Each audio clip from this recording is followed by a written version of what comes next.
நேயர்கள் அனைவருக்கும் என்னுடைய அன்பான வணக்கங்கள். 1969ஆம் ஆண்டு வெளியான சிவந்தமன் திரைப்படத்தின் பாடல் பதிவின் போது நடைபெற்றது. இயக்குனர் ஏ.சி. திரிலோகச்சங்கர் இயக்கத்தில் நடிகர் திலகம் சிவாஜி கணேசன், காஞ்சனா மற்றும் நம்பியார் நடிப்பில் வெளியான மாபெரும் பிரம்மாண்ட திரைப்படம் சிவந்தமன். இந்த படத்திற்காக ஒரு துள்ளலான அதே நேரம் ஆழமான பொருள் கொண்ட பாடல் எழுத கண்ணதாசன் அழைக்கப்பட்டிருந்தார்.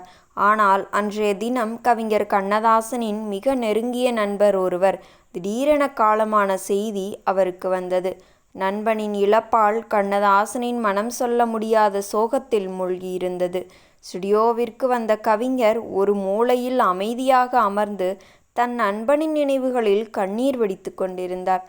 இயக்குனர் ஏ.சி. திரிலோகச்சந்தரும் இசையமைப்பாளர் எம்.எஸ். விஸ்வநாதனும் கவிஞரின் சோகத்தை பார்த்து, "கவிஞரே, இன்னைக்கு பாட்டு பதிவு வேண்டாம், நாம அப்புறம் வச்சுக்கலாம்" என்று கூறினர். ஆனால் கண்ணதாசன் மெதுவாக நிமிர்ந்து பார்த்து, "இல்லையா, கடமை முக்கியம், தொழில்தான் எனக்கு தெய்வம், பாட்டுச்சூழலை சொல்லுங்க, நான் எழுதுறேன்" என்று உறுதியாக கூறினார். இயக்குனர் காட்சியை விவரித்தார். படத்தில் கதாநாயகன் தன் காதலியை பார்த்து அவளின் அழகையும் இளமையின் மிடுக்கையும் வர்ணித்து பாடும் ஒரு உற்சாகமான பாடல் வேணும். மனத்தில் மாபெரும் சோகம் இருந்த போதிலும் தொழில் பக்தியோடு பேனாவை பிடித்தார் கண்ணதாசன்.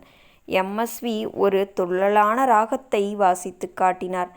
கண்ணதாசன் வரிகளை சொல்லத் தொடங்கினார். "பார்வை யுவராணி, கண்ணோ சுழல் ஏணி" என்று முதல் வரியை சொன்னார். தொடர்ந்து தன் மனதிற்குள் ஓடிக்கொண்டிருந்த வாழ்க்கையின் நிலையாமையையும் காதலின் அழகையும் பிணைத்து, "நாளை வருவோருக்கு நிலவு உண்டு, இன்று வருவோருக்கு உறவு உண்டு" என்ற வரிகளை வடித்து தந்தார். தன் சொந்த நண்பனின் இறப்பு துயரத்தில் இருந்த போதிலும் கவிஞர் அந்த வரிகளில் காட்டிய அழகும், அதே நேரம் உள்ளுக்குள் ஒளித்து வைத்திருந்த வாழ்க்கை நிலையாமையின் தத்துவமும் அங்கிருந்த அனைவரையும் மெய்சிலிர்க்க வைத்தது.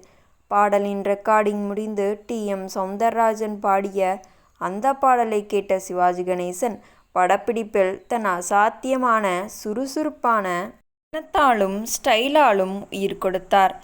தன்னுடைய சொந்த சோகத்தை ஓரங்கட்டி வைத்துவிட்டு தமிழ் திரையுலகிற்காக தன் கவித்துவத்தை முழுமையாக அர்ப்பணித்த கவியரசு கண்ணதாசனின் அந்த அசாத்திய தொழில் பக்தியும் அவரது வரிகளின் ஆழமும் தமிழ் சினிமா உள்ளவரை என்றென்றும் போற்றப்படும்.